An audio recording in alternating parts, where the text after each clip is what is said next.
Affaire Boualem-Sansal, un responsable remet la France à sa place.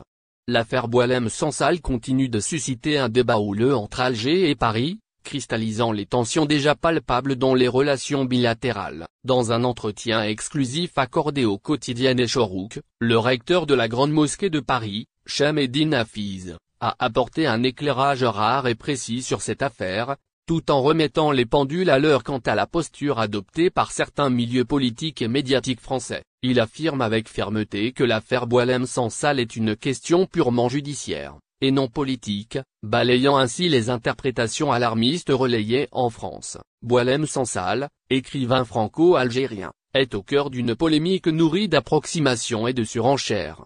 Le recteur Hafiz insiste à plusieurs reprises, Boualem-Sansal est un citoyen algérien, entré en Algérie avec un passeport algérien, il y entre régulièrement. Cette précision rappelle que, malgré sa naturalisation française récente, l'intéressé reste soumis aux droits du pays dont il est originaire. Or, dans cette affaire Boualem-Sansal, la confusion entretenue par certains médias français semble volontaire, entre les statuts juridiques et les symboles politiques. Chameddine Hafiz affirme que rien dans l'interpellation de Boualem-Sansal ne sort du cadre légal.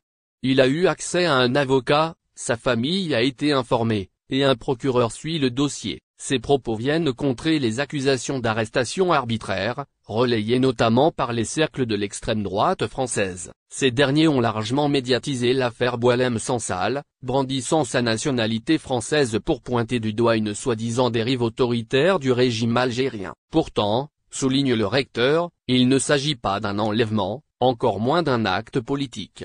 La réaction française, jugée disproportionnée par de nombreux observateurs, s'inscrit dans un climat tendu. L'ambassadeur de France à Alger, rappelé pour consultation, n'a toujours pas repris son poste, une absence que Chameddine Hafiz considère comme symptomatique d'un malaise plus profond. La relation coloniale entre l'Algérie et la France n'a jamais réellement été rompue, dit-il. Il met en lumière une nostalgie coloniale persistante, instrumentalisée par certains courants politiques en France, en particulier ceux qui rêvent encore d'une Algérie française. Cette instrumentalisation, selon lui, nourrit une hostilité latente à l'encontre de l'Algérie et des franco-algériens.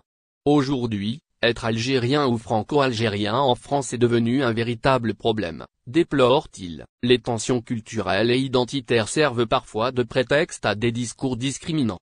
Pourtant, la réalité sociale et économique contredit ces stigmatisations. Les hôpitaux français fonctionnent grâce à de nombreux médecins algériens, rappelle le recteur, mettant en avant les multiples contributions de la diaspora algérienne.